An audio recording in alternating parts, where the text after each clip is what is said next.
L'objet du jour, en tout cas, c'est de vous présenter c'est quoi finalement les grandes étapes d'un projet digital et plus particulièrement s'attarder sur la première partie, c'est-à-dire ce qu'on appelle communément une analyse gap. Gap, écart forcément. L'idée c'est quoi? C'est de vérifier en fait finalement l'écart qu'il y a entre ce que la société a aujourd'hui en termes de logiciels de gestion et ce que Odoo va être capable d'apporter. Ça permet de dégager finalement une stratégie de mise en place d'un logiciel, mais ça permet aussi de dégager un budget et un planning de mise en place. Et donc en fait, à la fin d'une analyse comme celle-là, vous avez toutes les clés en main pour savoir, OK, quel va être l'impact sur la structuration de l'entreprise, mais aussi quel va être le budget associé à une telle transformation. Quand on parle en fait d'un projet de digitalisation, quand on voit le site internet, quand on voit l'e-commerce, la facturation automatisée par email, etc., c'est le sommet de l'iceberg.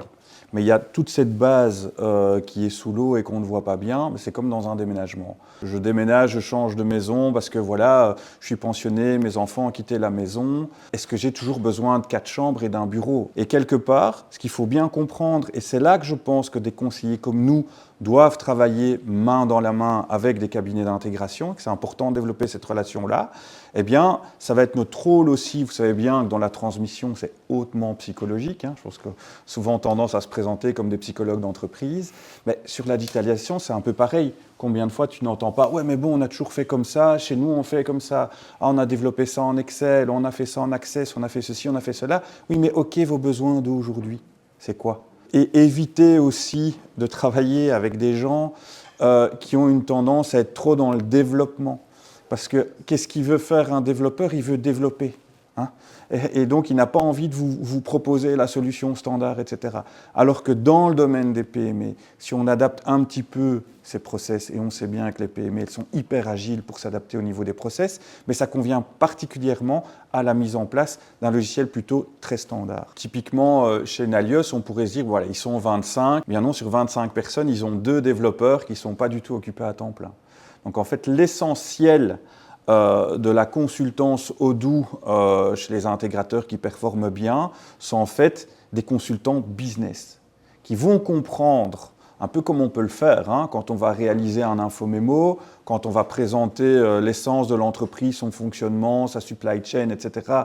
À un acquéreur, on va rentrer quelque part dans son intimité business. C'est exactement leur métier, sauf qu'ils vont, je pense, encore beaucoup plus loin que nous. Et c'est parfois intéressant de proposer une analyse de gap comme ça à un de nos clients. Pourquoi? Vous avez une analyse des process, des capacités, de l'avancée en termes de digitalisation. C'est pas mal. Alors on se plaint souvent, la Belgique, côté entrepreneurial, on n'est pas aidé par l'État, etc. C'est un discours négatif. En région Wallonne, qui est notre marché, il y a des subsides de 50% pour ces analyses de gap.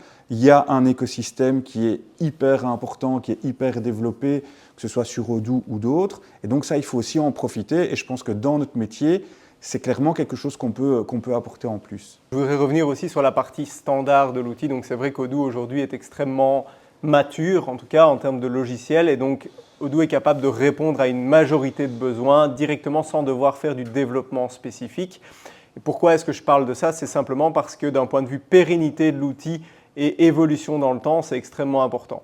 Odoo en fait offre une version majeure chaque année. Dans les frais de licence sont compris l'upgrade et donc la mise à jour vers les nouvelles versions.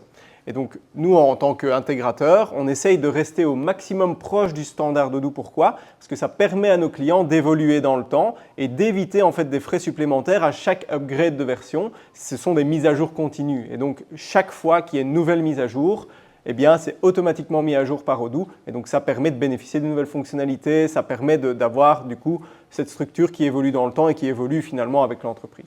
Et je pense que vraiment, on a avantage, nous, en tant que conseiller en transmission, à avoir notre réseau d'intégrateurs, de bien comprendre comment ça fonctionne et vraiment de travailler main dans la main. Parce qu'il y a toute une série de choses que vous relevez quand vous faites votre analyse de valorisation, quand vous essayez de comprendre, faites votre visite d'entreprise, etc. Sincèrement, on commence à rentrer dans du augmented M&A. Ceux qui me connaissent savent que j'aime bien ce principe-là. Ce n'est pas simplement, voilà, j'ai une boîte qui vaut 1, je vais la vendre 1. Non. Si avec quelque part des conseils et mon réseau d'experts, je peux faire en sorte que ça va générer 100 000 euros d'économie à terme sur ces coûts et que donc j'ai 100 000 euros d'EBITDA en plus, mais ça fait peut-être 700 000 euros de valorisation en plus. Donc c'est énorme en fait, l'impact que ce type d'analyse peut avoir. C'est clairement quelque chose qu'on peut amener au dossier et c'est pour moi une valeur ajoutée clairement dans notre offre.